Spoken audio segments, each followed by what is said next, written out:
I'll jump in live chat, but I'm going to be driving to the airport as fast as possible because he just left Maryland. I ain't mad at you. Do you, baby?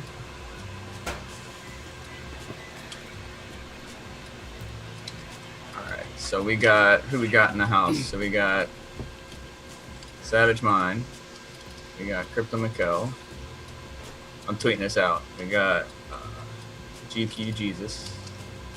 And so getting in the way of the awesome merch. So that's what I'm going to do. I'm not sure if you heard me. So before you guys jump in, there's going to be a sponsor spot. So let me introduce you guys. All right. All right. Let's do this. This. Okay, that's Savage's face. Savage, are you gonna put a video up or something? I'm about to go live. I'm about to open it up here in a minute. If you could jump into some type of video or something. Does that mean I have to put a shirt on? Oh. Maybe. Nah, you don't need pants. You don't need pants, but you have to have a shirt. Hey, we're comfortable with whatever you're comfortable in. All right, big bud. All right. Let's go live and. Pants are optional. Underwear too, as long as you got a shirt on, man. Right, we don't see anything below the Savage, so we're all good. All right, sponsor spot playing in 3, 2, 1, and you guys can keep talking. I'll let you know when we're about to go live.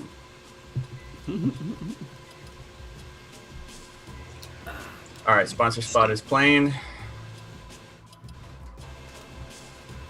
It's not too terribly long.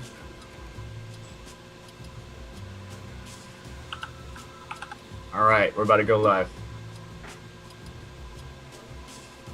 Hey, what's up, everybody? Vega here from Serpent X Special Forces. Today's sponsor of this episode of Caffeine and Crypto is DogeLord.com, where you see the shirt that you got here. Get involved and mine crypto. Today I have joining me the usual, my buddies, my cohorts. We got Savage Mind, Crypto Mikkel, and GPU Jesus himself, Nemesis. I welcome you all to join us in a caffeinated drink of some type. Coffee, energy, whatever you got. I got coffee. Yeah, I got the Mountain Dew Amp. Delicious. Savage, you make sure you talk, buddy. What you got? Folgers coffee, just regular old stuff. A great part of waking up. I drink the same thing. I drink just regular old Folgers coffee. I think we have Maxwell. I haven't had Folgers in a while. What's up, Rabid Mining? Max Bolton, Chancoin, thank you for joining us. If I want to change the flavor, I'll change the flavor with, with like creamer or something. Yeah. You know what I mean? There's so many different flavors of creamer. There's so many different creamer flavors now. It's ridiculous. So, anybody see that drop last night? Yeah, the little flash crash. Yeah, a little whoop. Gotcha. Right, like that was a nice liquidating event on those high leveraged exchanges. Right. For sure. XRP hit 90 cents. Woo. Gross. I know, right? Great for those that are trading it. You know what I mean? It was yeah. a great profit taker. If you were holding it, if you took profits, and you took profits in Bitcoin, I ain't mad at you. The way that I look trade at them crap coins for Bitcoin. Right. We mine crap coins for Bitcoin. So why can't you trade crap coins for Bitcoin? I got I'll let you be. I got 20 XRP locked up in a wallet, and I can't move it because you know how you had that old school XRP wallet where you had to have funds in it in order to continue to use it. So at 20, that's the only XRP I have. It's locked up in that wallet, and I can't move it because I had to have it in order to have the wallet. It's so stupid. Yeah. But yeah, I mean, some people got money off of it and accumulated some XRP back when it was in the low 20s, teens, whatever, and sold at the high in the 90s. Great, congrats. Good for you, but Jay was saying he was up 150% in his trades of XRP. Trading it, he's up 150%. I was like, nice. I mean, you do you, man. If there are any cryptocurrency developers out there, how are you letting XRP and anti-crypto show you up. I mean, this is a call out to all of you shitcoins.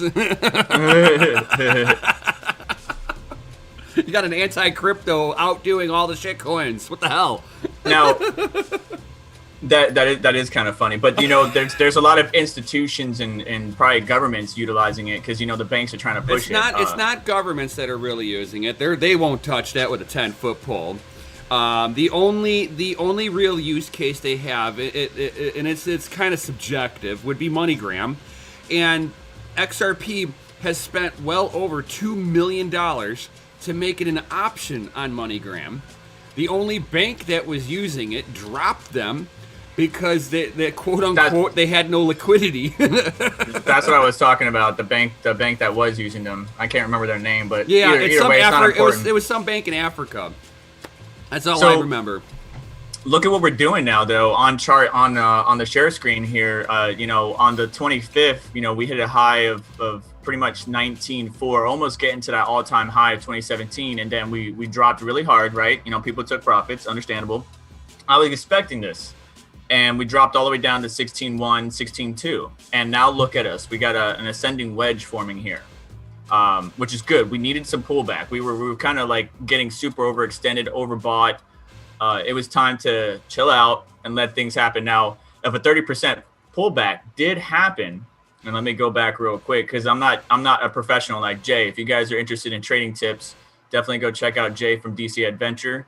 If you want a 30% pullback, that brings us down to 13.6, which is why some people are expecting Bitcoin hitting 13K before a new rally. Now, that may not be the case. These people aren't fortune tellers. They can't predict the future. That may not be the case at all. This may have been what we needed to regroup ourselves and stuff like that. Considering we don't have retail FOMO right now. Right. This is all institutional. That's why all it's like this is totally a different market. It is. You. Savage Mind, when there's a moment of quiet, I want you to say something. Right. You're not going to sit here all stream. I'm actually doing a little bit of like research and stuff, so just okay. Don't mind me. You're gonna have a point POC for us on the next article here. POC. Yeah, point of contact. No. No. Negative Ghost Rider. The pattern is full. So a few Bitcoin traders expect now a deeper correction, but data suggests the relief towards 18,000 would not be ruled out. The price of Bitcoin has been consolidating above 17,000 for quite some time now. We've seen that. We've been enjoying profits. At least I've been enjoying profits where I'm at. And it's not all profits because during that initial jump up in Bitcoin, you know, we weren't making as much on the altcoins, right? Some of the altcoins went down. This recent one, though, that we're climbing up, the altcoins have been riding that wave with it. And that's what we want. We want the high tide to raise all ships, not all the other ships to drown while Bitcoin gets to ride out. But all the maxis would be like, I told you so if that happens. Right. Bitcoin maximalist, this is what he's talking about. we got all these terms in the crypto world. I love it. Right. I think, dude, this is only the beginning. Crypto is still new. You got the institution into it, and different big people, companies or individuals, just trying to get as much as possible, right? So Bitcoin's already a scarce source or a scarce resource, and then you got the institution trying to get as much as it can, while we're over here, you know, mining it and accumulating it.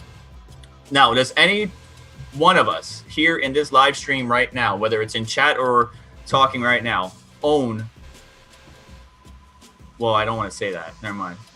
I was going to say own more than one Bitcoin. I don't care that people know, and I don't own more than one Bitcoin. I definitely don't. But the name of the game is to accumulate as much as possible. As long as you got one full ticket, you're good to go. I also have a lot of rifles and guns, so good luck trying to get it. Anyways. Introducing a $5 wrench.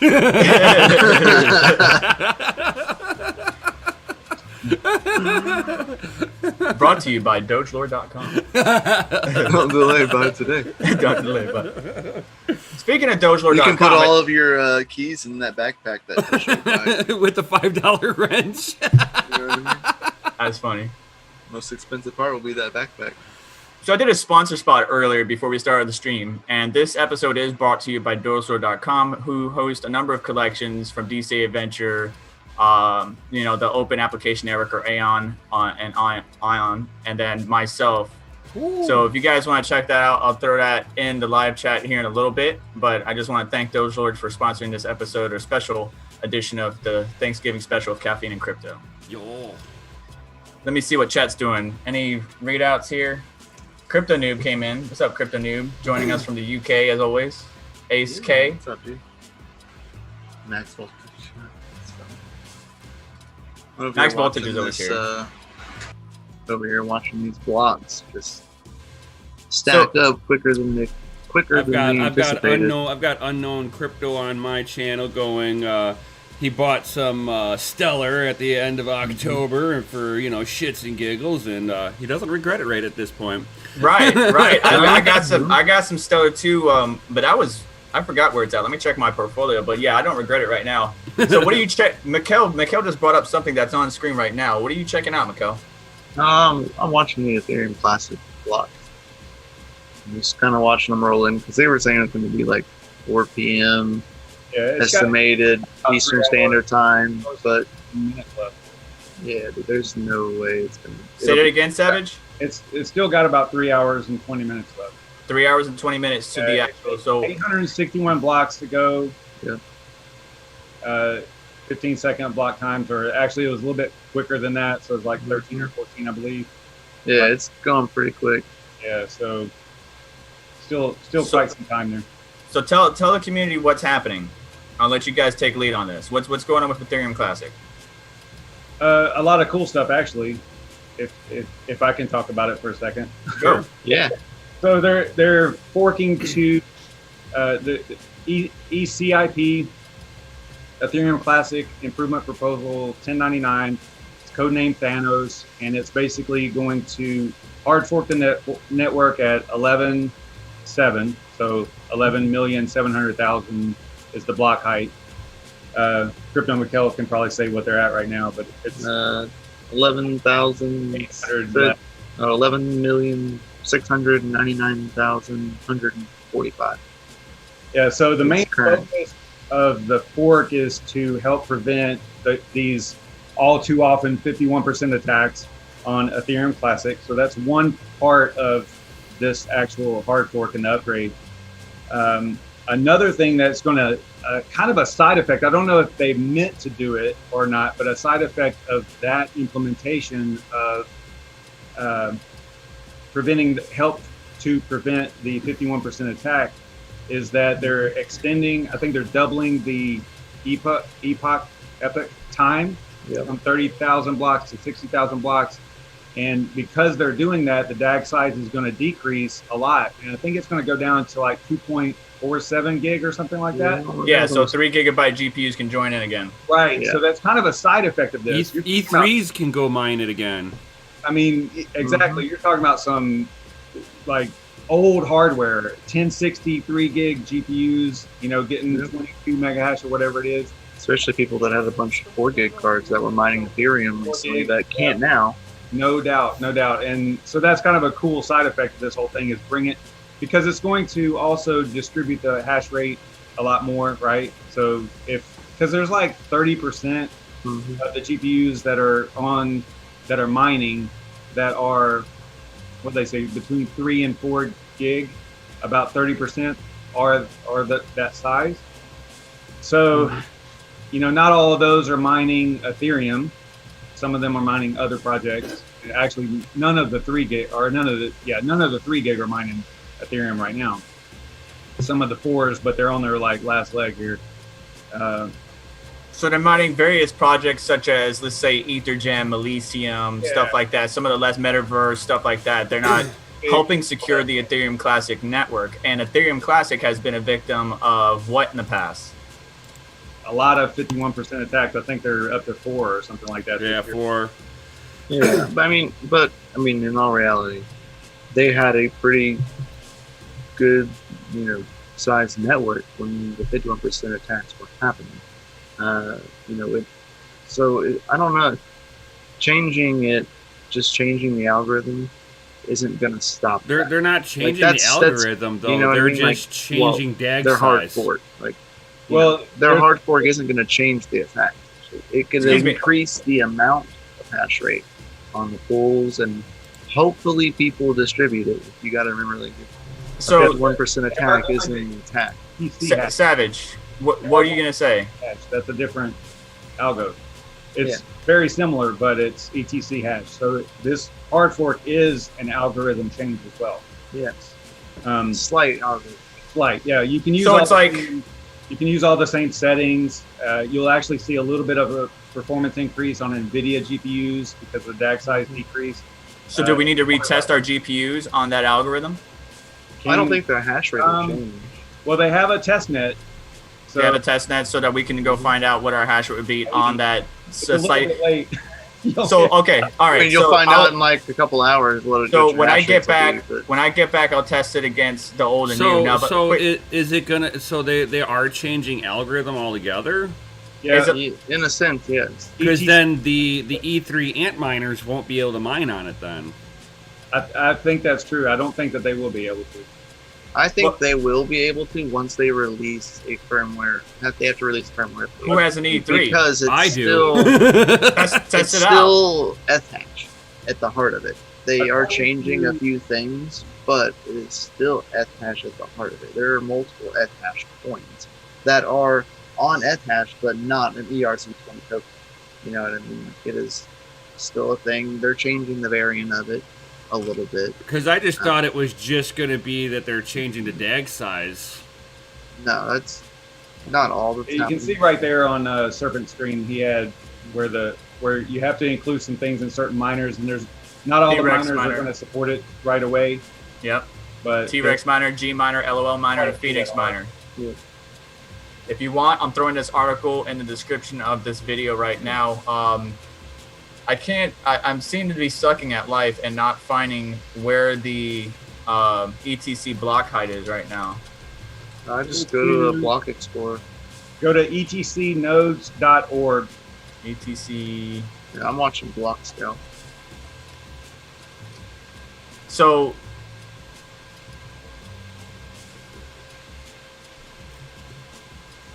okay, then what? /Thanos. And that'll get you to the countdown timer and all that. Okay, there we go. All right, thank you for that. I'll put this also in the description. So we're at block height 11,699,165, and we need to get to 11.7 million. Yep. So there's going to be an algo change. This is going to allow individuals with the lesser cards to participate and help secure the network. Would this help entice those miners to come back and because they're coming back, it actually secure the network? Because you weren't concerned about the 51% attacks there, Crypto Mikkel. You were saying that that's not really a concern. No, I never do. 51% attacks are by design. 51%. They're going to happen if they want to happen anyways. Yeah, there's tons of coins. It's whenever you do a reorg. Ethereum's being like 60% attack. You know what I mean? Like all the time. And it's never an attack. But the moment that you have a double spin, the moment you have a double spin, that's the attack. That is a pretty funny picture. 1660 Ti. What I'm concerned about was the 1060 3 gig. The 1063 gigs can get back in the game. That's one of the reasons why I got rid of my 1063 gig is because all this was happening. DAG size was increasing and was no longer as relevant as it was. Rabbit, he's saying he's curious of how many of the cards are still around that are miners and have them the publicity go up. He goes, think the big change will happen in December when 4 gig drop off Ethereum. They started that there's no ASIC would be on that. They stated that. Yeah, according to Hive OS, they're not. The word that they're getting is that ASIC manufacturers are not even going to try to upgrade firmware for this or anything like that. So nope. That's a good thing. Yeah, the upgrade from Bitmain on my E3 Antminer that was supposed to allow it to where I could mine Ethereum Classic still didn't work. Yep. The DAG file was just too hardcore. Have not seen anything, so I can't validate, but off of my own theory and knowing, I would imagine that, the Forest Kittens, they've been able to mine Ethereum for a minute, and I would imagine that someone could rewrite the bitstream quick enough and efficiently enough that it's possible you'll see FPGAs in the network. That's my assumptions. I don't know if it's possible, but and if you can park an FPGA on there, ASICs are around the corner. Well, they've already stated that an E3 just needs a firmware update to do that. But as they've stated, that they might not do that. Brian, test it out on your E3 after the fork and let us know in the Discord community. That'd be really good to know. Very interesting information here that I'm looking at this article from Cointelegraph, and I'm not putting every single article in the description of this video, guys, so I do apologize. We're just kind of chilling and hanging out with the guys for Thanksgiving special, but I appreciate everybody who's showing up. There was actually several instances of the 51% attack on ETC. I thought that this was 4. There was several. There's a couple in the past. There was almost 3 in a month. This year. In this year. Yeah. But there was some at the beginning of the year. There was a few last year. It's been there was one last year that resulted in, while I was mining it, I went from getting 5 ETC in one day, and I had almost 22. What, back in 2018? Yeah, it was last year, right at the beginning 2019. Yeah, right at the beginning of the year. Yeah, I got rewards were doubling. Yeah, I went from no reason. Yeah, I went from 5 ETC to almost 22 on the one day, and the second day, instead of having 5, I had gotten 12 instead of 5. That's crazy. Oh yeah. ETC's been suffering this for a little while. What about Hive OS people? So if they have the supported miners that we looked at on the 2 miners page, will Hive OS automatically update? Yeah, they have. Okay. Yeah, it's set and ready. I have a flight sheet ready to go. Yep. So because I have a few 4 gig cards that I'm curious of what we can do here. And I mean, Ethereum Classic has been one of the more profitable coins to mine for quite some time, besides Ethereum itself. And 9 times out of 10, if you're using NiceHack or NiceHash, you're going to be probably participating in mining Ethereum Classic for somebody. Does NiceHash support the fork? Have they stated they're supporting the fork? That's a good question. They're not. They're not. They're not. They're not supporting the fork. So then, might not be an option. Hang on, there's a blog post. Let's see here. As you may already know, Ethereum Classic will be hard forking, yada yada. Yep, right there. Yeah. Notifications. We decided to not support ETC hash. Algorithm on NiceHack. There you go. So, dude, that's not good. That's good. That is a good thing in my opinion, because there's some of the issue. Because you can purchase the hash rate or the hashing power from that place to attack or use implement a 51% attack against ETC. That and mining rig rentals. Yeah. So what about mining rig rentals? No. Do they say anything? Are they going to support it? I hope not too, because all these rental area, these hash rents. Well, you should be able to. Problem. Mining rig rental, you can just choose. I figured they would support it, because if I choose to mine it and then I want to rent out my rig, all they got to do is add that algo and that feature, and everybody can do it. Yes, Chancorn. 3 gigabyte cards and 4 gigabyte cards can mine. That is it.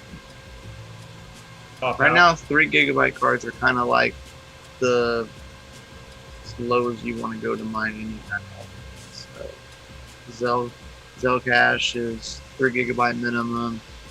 I think Aeon is 2. I think, but I know 3 gigabyte cards you can mine Aeon, Beam, Raven. But that's kind of like it. There's nothing. I haven't found anything yet, so that's a good question. But with mining rig rentals, it's a little bit different, because you can just manually choose. Here's my machine, here's the algo I'm going to be mining, and here's what's availability, and then you can go from there. So I don't see why they wouldn't support it. But yeah, that's a very good question. We'll have to find out at a later date and time. But just to throw some statistics at you guys, according to the statistics captured by HiveOS, about 24% of its users are still deploying 4 gigabyte cards, and only 2% of all devices mine Ethereum Classic. Ethereum Classic's hash rate is currently just above 1% of that of Ethereum. So even a small percentage of Ethereum miners migrating to ETC will significantly boost its security. And if we go over here, the total network hash rate is around 3.84. After the 51% attacks, it was barely 1% or like 1 terahash or 2 terahash. But we're already at 4, so I wonder what's going to be at after the fork. I'm going to keep an eye on this and see how it goes. But if you guys aren't aware, every one of us, GPU Jesus, Nemesis, Crypto Mikkel, Savage Mind, and myself all have a Twitter page. If you aren't already following us, you should, because we normally post what updates in there, or if somebody posts an update, I would normally retweet it. So definitely check us out on our following Twitter pages if you haven't already. Is there any additional news you want to throw in on the ETC fork there, Savage Mind, or anybody? Sure, I've got something. So if you look at the hash rate of Ethereum and then the hash rate of Ethereum Classic, and you do the computation for like 24%, because they said that 30% are 4 gig and less GPUs, but some of those are 3 gig, which can't mine Ethereum anyway. So I subtract the 6% and just say 24%. If 24% of the hash rate that's currently on Ethereum, and whenever the 4 gig GPUs go away, so you take 24% of that total hash rate, and if you apply that directly to Ethereum Classic, like for example, people just switching right over to Ethereum Classic from Ethereum, then you're looking at, I got some notes here. I think that, wasn't it? Yeah, ETH is at like 264 terahash. Ethereum Classic is at 4 terahash. So 24%, you add that in there, and it comes up to 67 terahash. So what we could see, I doubt we'll see this because obviously it won't be profitable, but imagine ETC's network going from 4 terahash to 67 terahash, like in a short amount of time. That would not be good. So for profitability and all that stuff. What if they test it without breaking anything? Something to keep in mind. This is my estimation here, Savage. This is probably what we'll see. This is my speculation. I could be wrong. I'm not, I could be wrong. Don't take my information. I think we'll double, maybe a little over double. I'm figuring like 8 or 9 terahash. Place your bets, gentlemen. Place your bets. I'm thinking like 6 terahash. I'm not expecting a crazy jump. You know what I mean? Like, but if a lot of people will wait. Yeah, a lot of people are going to wait, and it won't be. They're going to see how it's going to affect. I kind of want to make a calculation of moving. I want to see people move away from ETC, and I want to get some of those gains from ETC as everybody jumps off the network, and I'm like, oh, look at that. Yeah, max voltage. I know that it's the total number of GPUs, but I'm talking about. Well, that's true. You got to you got to take that off because not all that hash rate. It would be, you couldn't apply the percentage directly to the hash rate. That is true. Yeah, because like you got all the ASICs people like myself. It's like I've Gorilla. I've got a lot of it's like I still got some good amount of ASICs going on ETH network. So, and I know other farms that are pure ASIC on ETH. And, you're talking they've got, probably about 40 or 50 terahash worth of ASICs. Yeah, I'd like to see, let me see if I can find some stats on like the actual hash rate, the actual percentage of the hash rate. That's a good point. I'm throwing up a poll right now, everybody. Your top 20 wallets on Ethereum that are mining are ASIC farms, and it used to be the same way with Ethereum. And I was in the top 20 on Ethereum. On Ethereum Classic, it was like that, and I was in the top 20 at one point in time. Once upon a time.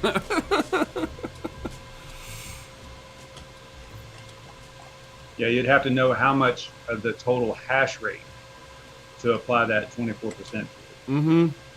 That those GPUs specifically. Yeah, I would say on the Ethereum network, I would say probably a quarter to maybe a little over a quarter of the hash rate is actually GPUs. Yeah.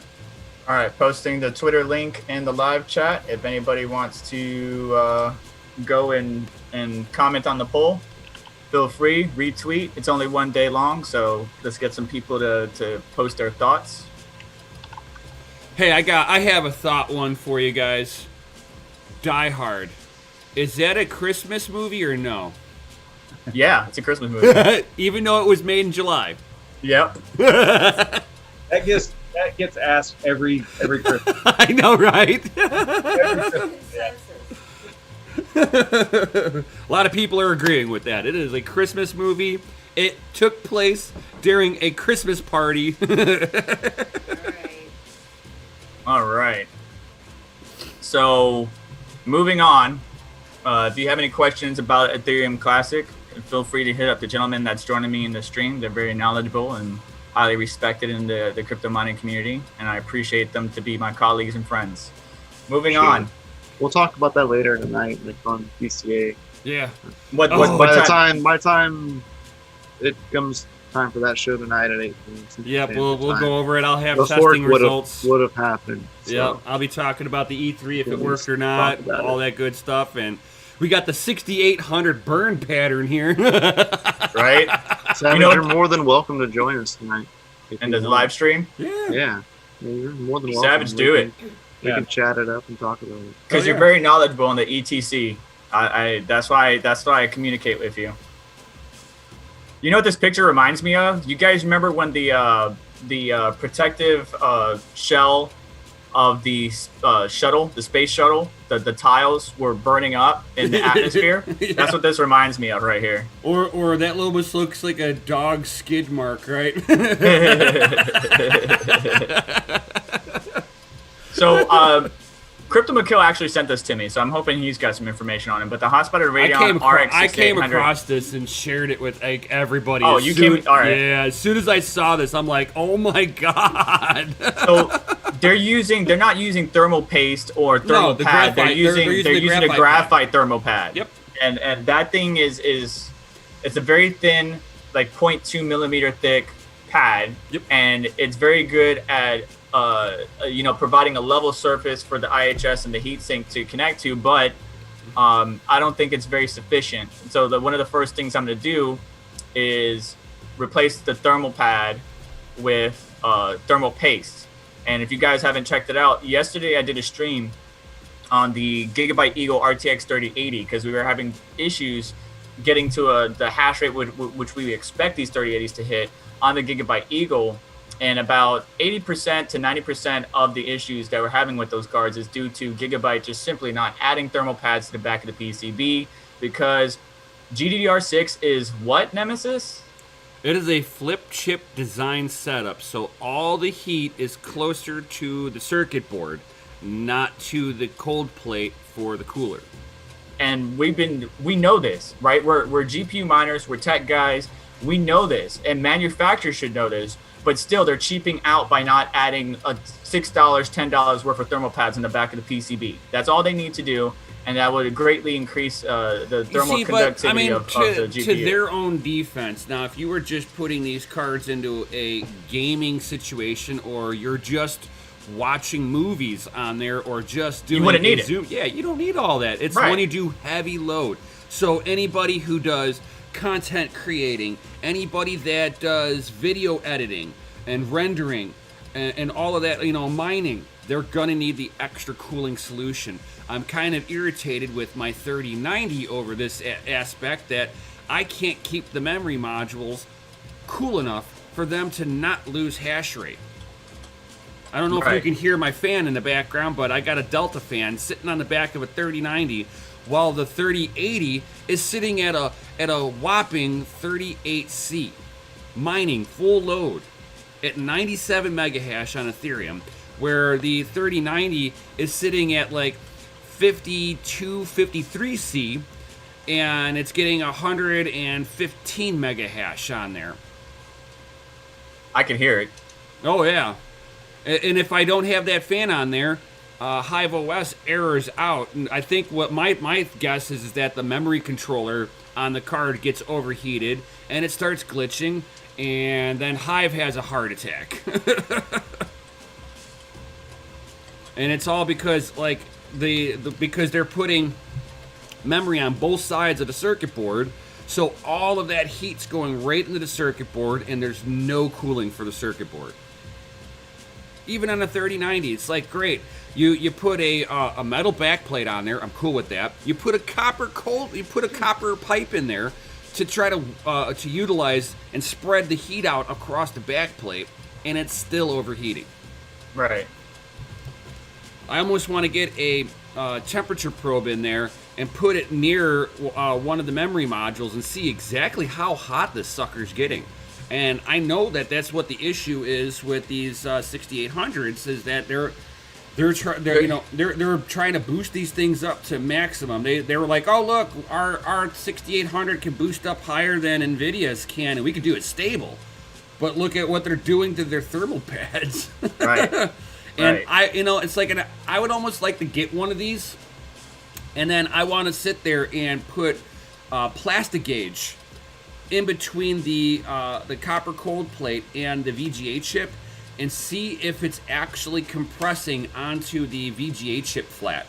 Kind of like what Gamers Nexus does to test the pressure or the mounting pressure. Yep, I want to test that and see if we're actually getting even mounting pressure. Because if you look at the Igor's lab pick, you can see the center had good contact, but that upper edge.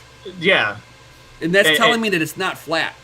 No, and if you're looking at this picture right away, look at it, guys. So we got contact here in the upper left-hand corner and in the middle, but then this is almost like, I would say 60 to 50% of it not making sufficient contact. Right, and if you look at the center, even though it's burned, it's not a round pattern. I would almost expect if it was a good mounting pressure, it would be a round pattern. Round, yeah. Right.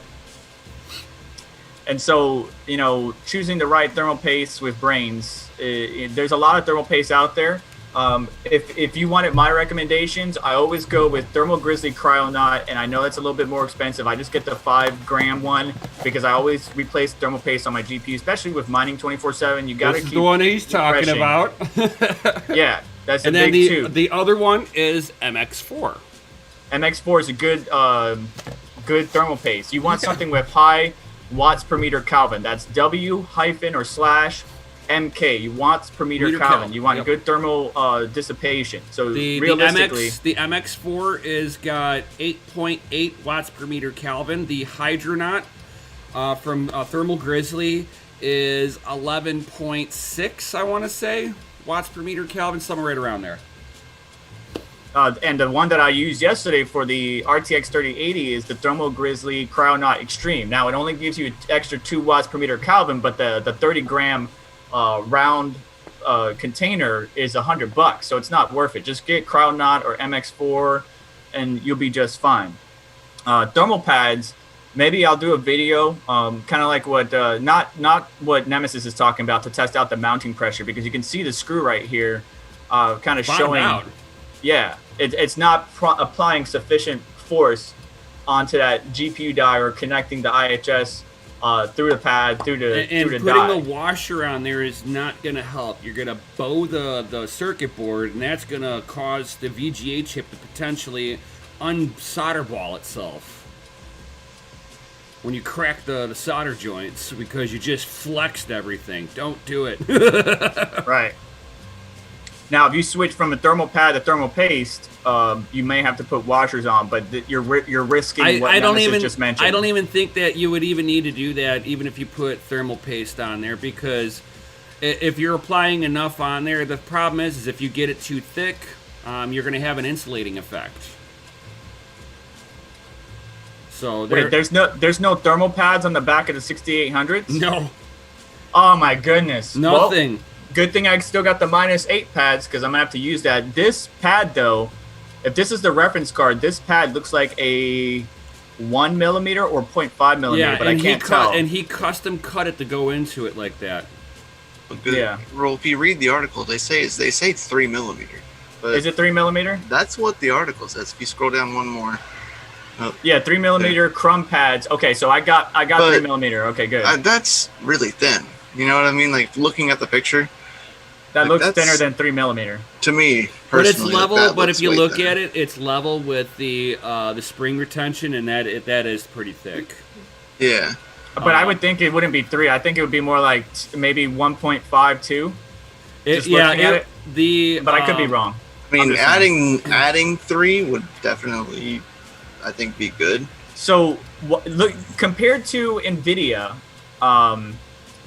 AMD has put the memory a lot closer to the GPU die, and that's a good thing. That doesn't make, to me, that can also cause issues with interference as well. Like if you look at the GeForce die, there's at least a finger width between the GPU outer silver shell or protective area and the memory modules, where AMD we're looking at what, a 1/4 inch on the right, and then but your thermal you are throttled to the farthest away memory, so you can put a bunch of them really close to the VGA chip, and then you look above it in that picture and you can see that they're a lot further away above, so they're going to be only as fast as the 3 above it that are as far away because of data travel.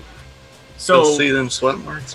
What he's talking about is, say this is the memory voltage is coming from this area right here on the GPU, right below where all 4 of us are sitting on your screen, and this memory die or module is all the way over here. The voltage that needs to get all the way over there is going to be less than the one that's right here towards the bottom right. And that can cause some stability issues and a number of different things. But and that's why NVIDIA split the memory voltage on both sides. Right. So we got a controller on the left, and we have a controller on the right. And I think there's even one in the back on the reference, but I'm not sure on the Gigabyte. Each manufacturer can design it however they want. Right. Now, I saw a video pop up on my screen, though, which I have no information on, so don't count me on it, but it said don't buy AIB models. I have not had a chance to watch it, but the reference card has some issues. The AIBs have some issues. Any GPUs are going to have some issues, and it's us as techs and miners, gamers, and others to do our due diligence to just look at the card and be like, okay, I'm having a trouble here. What can I do to fix it? Whether it's adding thermal pads, replacing the thermal paste, or maybe if you know how to do shunt mods or any type of hard modifications, you can do that too. But I wouldn't recommend that if you're not an expert. Right, and I'm kind of more curious than going, because like whenever AMD was like, yo, we're gonna have the first bit of launch, and then we're gonna have 300% more on the second launch with the AIBs, and they didn't have 300% more. And I think that they all caught it before they shipped them out and was like, these are the ones that passed. And that's what got shipped out. Well, Cancoin has a question. He says, would you buy the RX 6800 XT or 6900 XT for mine? I mean, wouldn't buy a 6800 XT because you can probably eventually will be able to mod, just like we've always been able to. You can mod the 6800 to be an XT. The only thing that the XT's got is it has the better cooler on it. It's a thicker cooler. So when he says better cooler, the thickness of the cooler itself is a lot bigger than the 6800. Now, if you stay tuned to the channel, I do have a 6800 XT on order. It's just going to be a minute before it gets here. It's better that I didn't pay eBay prices or anything for it, but I did find a way to get one. Unfortunately, the people we get the GPU from is going to take a hot minute. Right. It'll be next year when he gets his. Right. But the cooler is a lot thicker on the 6800 XT, and I'm thinking the 6900 XT is going to be a 2.5 or 3-slot design card where the cooler is even thicker. Yep. AIB models is what I always recommend going for, but as soon as the AIB models came out, they were gone, like in milliseconds. I couldn't even do anything. So stay tuned to the channel. I will have some content for you. I know, on that. and Nefarious was trying to get you a card so badly. Dude, that pissed me off. Oh my god! He stayed up all night. He knew beforehand when the man, because I was there with him. I was like number 13th in line, and the main store manager came out and said, if you bought a card in the last 30 days. We will not sell you one, and we will check it against your address and your ID. And they were trying to give me a hard time because I was 1 day over. Wow. And I'm like, no, you're giving me one. I'm over to 30 days. It's been 31 days for me, so suck it. Nefarious Technology stood all night out there for me trying to get me a card, only to get shafted in the end. So if you guys haven't heard of Nefarious Technology, he's a community member and friend of ours. Check out his streams, and he's got some video cards. And he's got actually, what does he have? A 6800 XT or a 6800? He's got a 6800. He's got a 3080 and a 3090. I helped him get the 3090. I went there for him on that one. And then at the same time, he got the 6800. And then for his B-Day, he got a 3800 from the community. Oh, man. Well, I just feel bad because he spent all night up there trying to get me a card, only to get shafted in the end. So I sent him some Bitcoin to hold him over and thank him for his time, because he actually made an effort. And he has a valid point. You know, if he's trying to build systems for his clients, and he's having to deal with all these bots and scalpers, you know, his clients are going to have to wait months just to be able to have their systems built. And that's unfair, because the 5 people around him, especially the people in front of him, were bragging in the line, oh, I'm just going to sell mine on eBay. Yeah. So it's an unfortunate situation that we're in right now, guys. And with the high demand and low supply, bots and scalpers are making a killing. And I would love, honestly, to be in the bot game myself, because it's pissing me off. But it's immoral, which I can get past the moral aspect of it. As long as I can get I can swallow my pride for that one.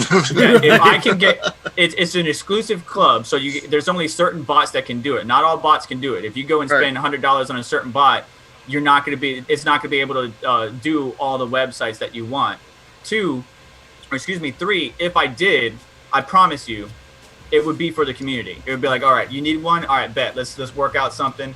I'll send it to you. Bet. Let's do this. I was thinking the exact same way. That's what I've been trying to do, Savage, but it's an exclusive club, and to get in, it's all about timing, and it's all about being in the know and the right people and getting notifications on a certain platform. It's just really hard. But I do have a 6800 XT on its way, and once I get it in my hands, I will have some testing and some data for you guys as soon as possible. Here's the mining performance of this 3060 Ti, which we were looking through some pictures while we were talking. Just the generic design from Gigabyte, what we've seen. This is the Gigabyte Eagle. And it's nothing new. We've seen this before. I'm ready for these. These cards should be really good.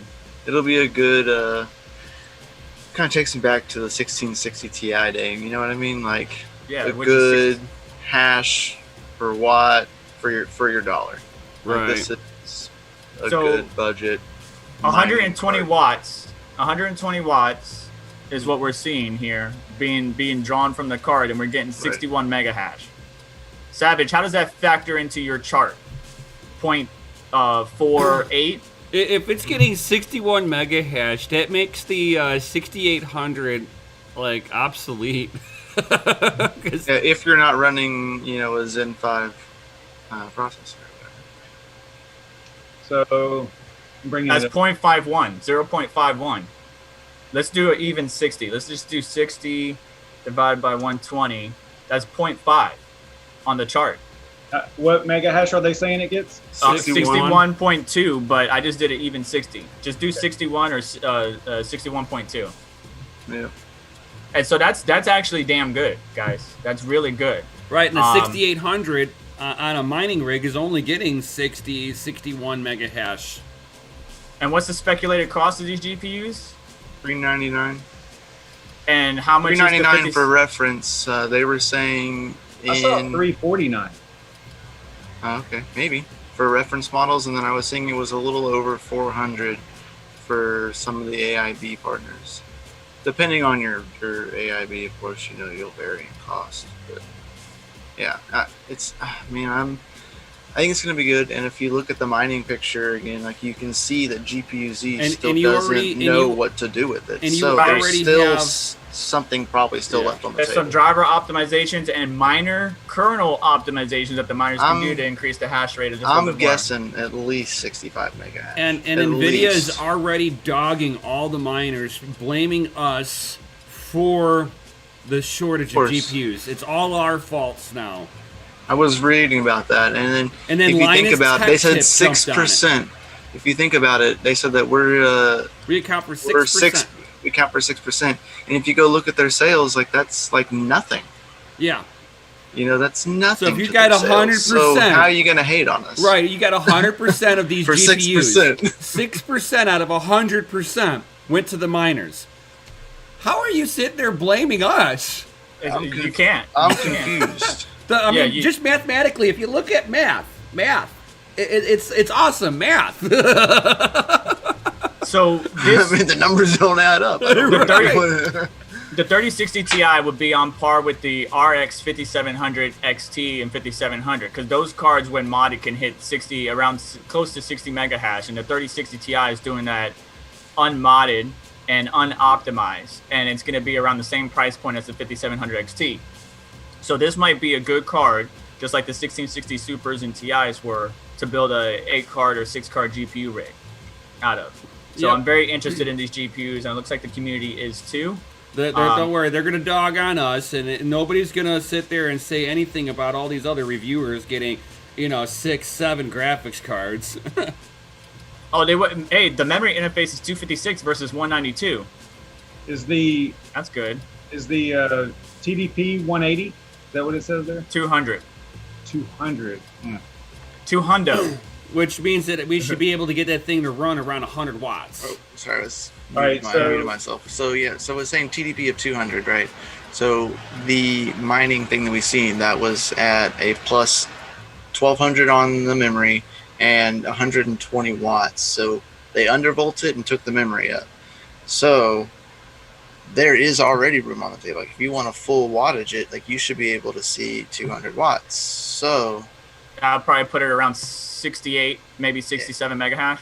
Yeah, I'm thinking once drivers come out, like I was saying, 65 mega hash to be efficient at levels that they currently are of this showing.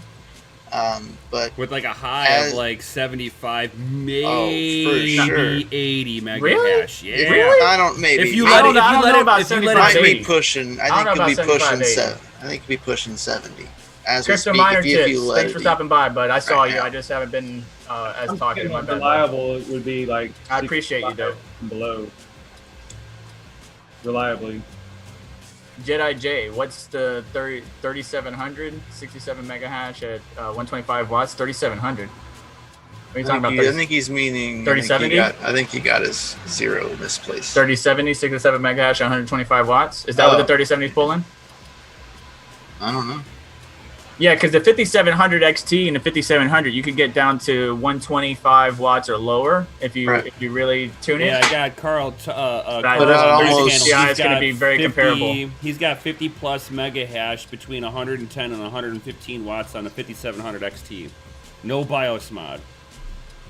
On a 5700 XT? Yep. Why were some people able to get 6260? Because I guess it just wasn't stable.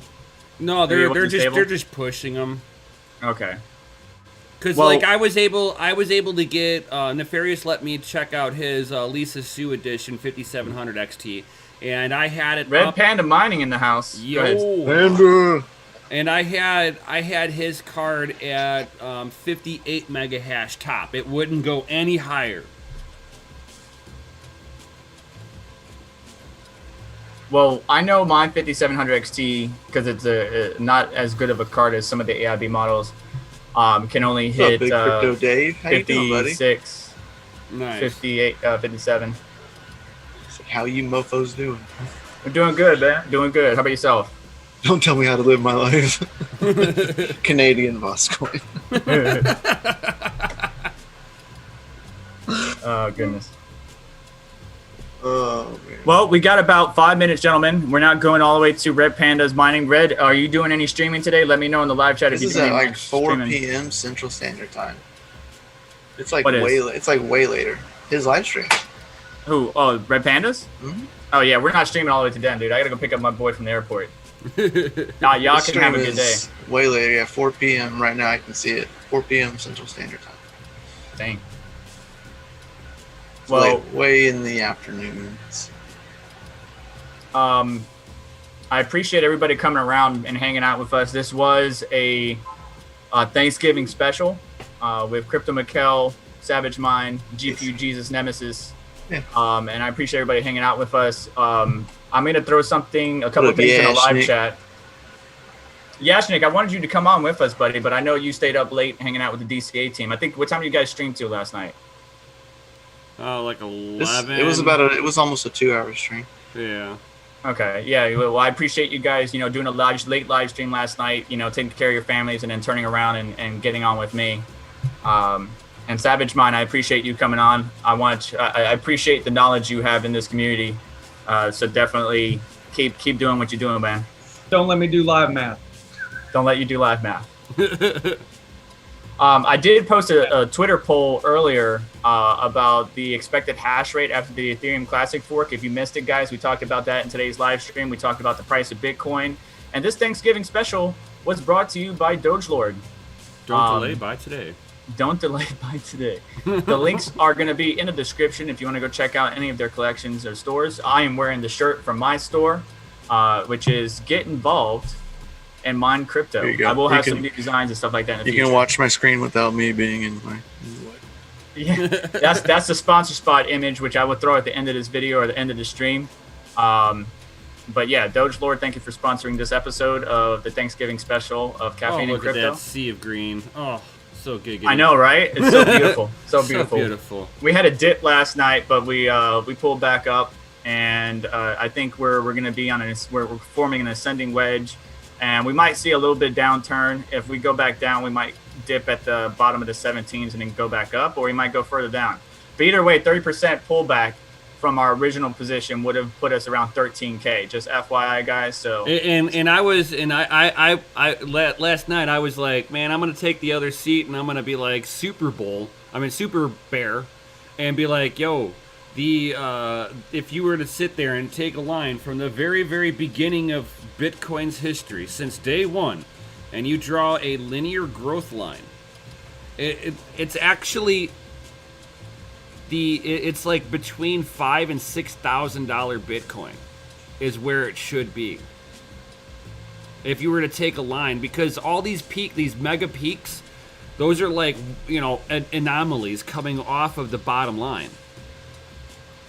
So people thinking, oh, we should be at 20 grand. It's like, technically, if you take linear growth, it's like just below $6,000.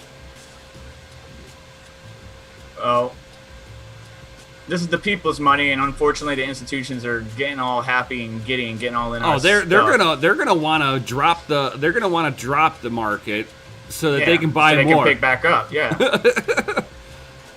But this is the people's money, in my opinion, and I don't want it to be, in the hands of governments, institutions, and stuff like that. There's nothing I can do to stop that. But I think the people now should be doing their best to get in there to accumulate. That's where some of the original OG cypherpunks are going. You know what? Bitcoin's dead.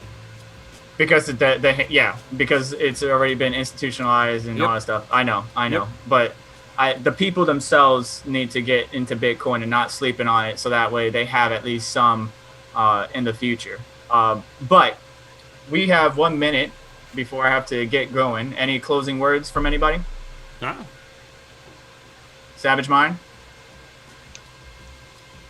Definitely no? check us out tonight on DCA Adventure for late mining after dark. And we will be talking about the 3080s, like the one that I've got here, and all that good stuff. And we'll have Yashnik on also with a special announcement. So be there or be square. Yeah. All right. Well, I posted a couple links in the live chat, guys. The first couple links is my live stream yesterday of a 3080 teardown. And then the most recent 2 links are for DCA Adventure. Check them out. Check out the gentlemen's individual channels as well. We got Savage Mind, Crypto Mikkel, and Nemesis, or GPU Jesus. They all have individual channels and do some great content. So thank you, everybody, for joining us. I appreciate you so much. Stay positive. Thanks stay for strong. having me. No problem. Anytime.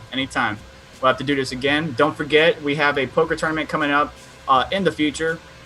Stay tuned for updates from Yashnik on that, or the Aeon community. It's going to be great. And yeah, that's it, guys. You guys take care, and I'll see you guys around. Later, man. Yo. See ya. Y'all, everybody. Don't forget, this episode of Caffeine and Crypto's Thanksgiving special has been brought to you by DogeLord.com. DogeLord.com. DogeLord.com. Don't delay. Buy today. All right. So closing out, the sponsor spot's playing right now. Yep. As soon as it gets done, I'll stop streaming. They can't hear you guys, so you're good. And